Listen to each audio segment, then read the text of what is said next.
Children are a nation's most precious resource, and all deserve having the best start to help them live full and meaningful lives. At some time or another, all children are unwell, but some have additional needs. 21st century child health care is exemplified by that of Northampton, United Kingdom. Here, a range of different units working together provide excellent care for an integrated children's department.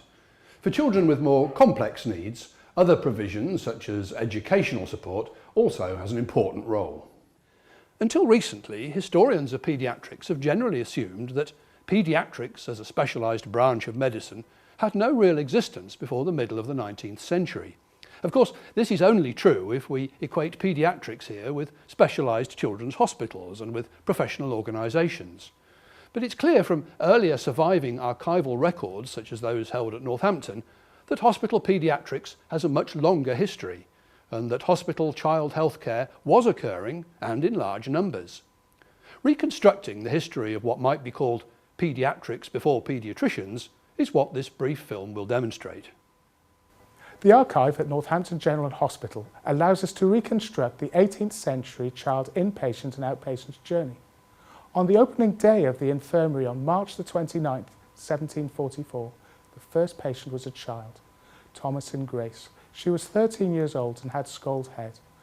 After 100 days of inpatient stay, she was discharged cured.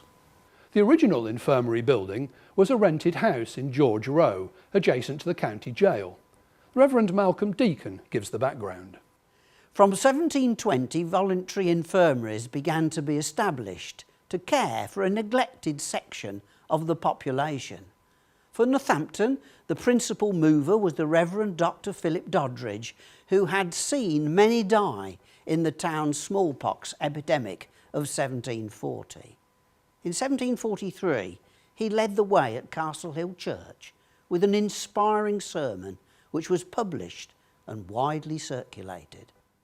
The only plausible objections which I remember to have heard against it are these two: that the distant parts of the county can expect little benefit by it, and that any private house, which can be taken for the purposes of a county hospital, can bear but little proportion to what the necessities of so large a county will require. But I hope neither of these objections will be found unanswerable, and if every objector will do his part in removing them, I am sure they cannot be found so. When Dr. Sir James Stonehouse started at Northampton in that year, he was greatly influenced by Doddridge's preaching and writings, eventually becoming a clergyman himself. The two became firm friends and allies, working strenuously, obtaining the support of the local newspaper editor, and urging men of influence and means to generously support this glorious undertaking. Within a year, £750 was raised, sufficient to open, equip and staff a building in George Row as the town's first hospital.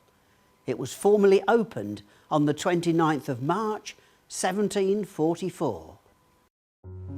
A group of children and their families reenacted the first day of the infirmary at the original building. Regan Munnelly was made up as Thomasin Grace.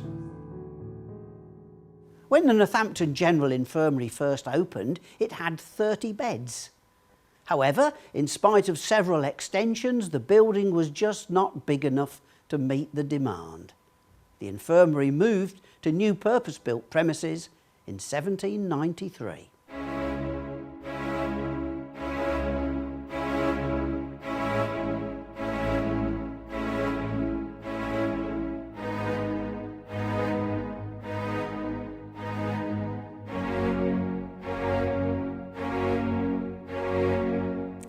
Nowadays, any sick UK child is treated for free, but in 1744 you could only be treated with a letter from a hospital subscriber. The rules actually excluded inpatient admission of children under 7 years of age. Anyone with an infectious distemper, including smallpox, was also excluded. In Northampton, in its first year of opening, over a quarter of patients were under 16 years of age. Ward conditions were austere, as shown in this Northampton Infirmary print from 1745. The wards were lit by candlelight, and sanitation was patients using chamber pots, which were poured into a large tub at the end of the ward. A large part of the old infirmary still survives in the present buildings complex. Although considered spacious in the mid-18th century, the configuration of accommodation inevitably gave rise to severe crowding.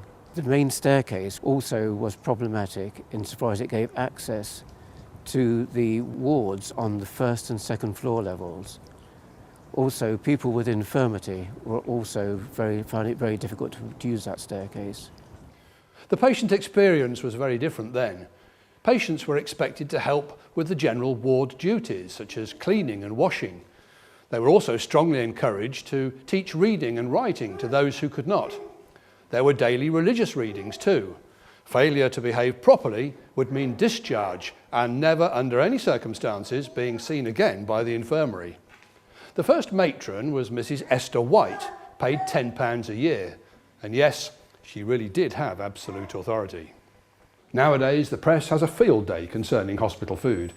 Mrs. Thornton, what was the food like in 1744? Inpatient hospital diets, then and now, are mainstays of effective patient treatment.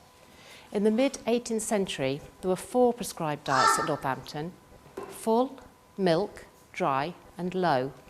Thomasin would most likely have been given the milk diet, but use of the full diet cannot be excluded either. So, in 1744, at the Northampton General Infirmary, inpatients were given prescribed cooked hospital meals as an essential part of their treatment. Of course, what we all want to know is, what was food in 1744 really like? To find out, we reconstructed the meals from the original prescribed infirmary recipes.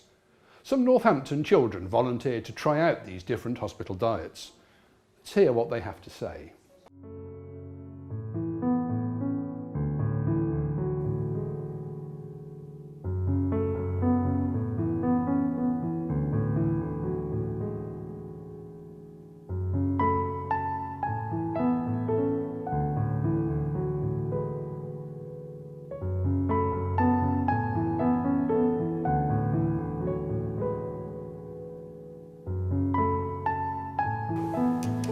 Can I have some more, please?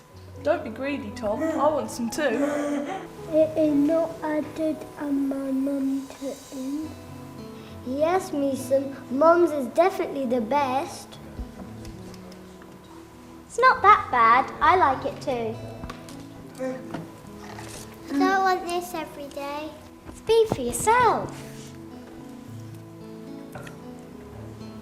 It's all pretty much the same. I don't mind though. I'm bored already. I don't mind. It's not bad at all.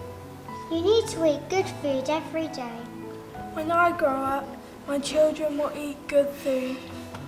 Well, they clearly liked it. So how effective was this diet? We undertook a full dietetic analysis, and the results show that for Thomasin, the 1744 milk and full diets met the current advised nutritional requirements for adequate dietary intake. This challenges assumptions that hospital diets were historically inadequate. So what were children admitted for? Well, the real reason for admission was because of chronic poverty and malnourishment. This was a very different time than now. In the 18th century, child death rates were extremely high. In London, out of every 1,000 newborn children, more than 400 would be expected to have died before they reached their first birthday. Today, that figure is nearer 5 in 1,000. The first patient, Thomasin Grace, had had scald head. A professional makeup artist, Julia Hyland, made up Regan from Northampton to recreate this condition. Thomasin Grace had had scald head for 11 of her 13 years. Dr. Wu, what does that mean? Today we know scald head as ringworm. Perhaps scald head is a more accurate term in what it means for the patient. Ringworm can be particularly unpleasant and disfiguring. One can only imagine Thomasin suffering over so many years. And Thomasin had had this for 11 years. This is a sad story. Nowadays, we would strongly consider making a child protection referral on that factor alone. The good news is treatment is simple. Of course, we have antifungal medication available now.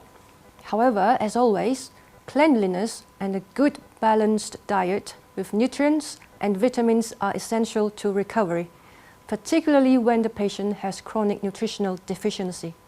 But what about some other children who were treated as in or outpatients in the first year of the infirmary? Mary Connor, 2-year-old asthmatic, relieved. And Joss Furness, a 13-year-old boy who had an 11-year history of epileptic seizures. He was discharged incurable a short time later. Elizabeth Ager, admitted with 1-month history of fever. Discharged, cured. None of these outcomes was different then than it would be today. Elizabeth's case is interesting because she was admitted against medical regulations, already showing that from very early days child healthcare boundaries were moving. It would have surely helped having the Reverend Philip Doddridge personally recommending your admission. Long hospital stays measured in months, ample quantities of nutritionally sufficient food and a much cleaner environment would have made a big difference in the treatment of chronically malnourished bodies. Non-medical treatments such as enemas and bleeding were routine. So what kind of medicines were used? Well, the hospital pharmacopoeia has survived and its Latin prescriptions include mercury and arsenic. The hospital also had an extensive herb garden. We also have surviving patient literature for the 18th century. Stonehouse's book, Friendly Advice to a Patient, emphasised the charitable nature of the care. Patients were too poor to afford their own health care and were also under the afflicting hand of God. This latter remark emphasised the strong religious core underpinning the foundation of the infirmary. It also emphasised that patients should assist with any ward duties as well as teaching others to read and write. This handbook was read widely in English voluntary hospitals well into the 19th century. The surviving financial records from 1746 show the weekly cost of drugs was about on average 9p, so the entire weekly cost per patient was 6 shillings. With every inpatient being calculated to stay for about 12 weeks, the total inpatient expense was £3.12. Here we see the first list of published accounts requiring material and infrastructure that is no longer needed in current healthcare, such as sweating chairs and windmills. The first patient is always special. So what happened to Thomasin Grace? Well, after her discharge, she would have had to go back to her parish, Stoke Bruin, and give a public show of thanks. We know that she was readmitted in 1746 with a fractured arm and pelvis. Thomasin then moved to London, and there in Shoreditch, on the 17th of May 1762, aged 31 years, she married John Green. Here is her marriage register entry, and you can see that she signed her name. This is a most unusual accomplishment from a background of such extreme poverty such as hers. Could Thomasin have learned to write as an inpatient during her 2 inpatient stays at Northampton General Infirmary? Thomasin died in London in 1802, aged 71 years. We have no record of any children. So, children have been treated from the very first day in 1744 at Northampton General Infirmary, more than 100 years before the opening of specialist children's hospitals. Children are still treated there, and hopefully for further centuries to come. We shall leave the final word to the Reverend Dr. Philip Doddridge, whose inspirational sermon in 1743 ensured the founding of the infirmary, which became the Northampton General Hospital. So I would hope that in this place, when our children and our grandchildren are in their graves, their remotest descendants which arise in their stead, and God only knows what revolutions may bring them in need of it, may have cause to reflect on this year, 1743, as the happy era of an establishment to which many around them may owe their health, their comfort, their usefulness, and possibly under God, their Christian principles and their immortal hopes. Whatever streams may in the meantime have flown into it, and God grant that they shall be as large as shall be needed, the fountain will be traced up hither. and blessings will be pronounced on them who have opened to these refreshing and healing waters, so free and so pleasant a course.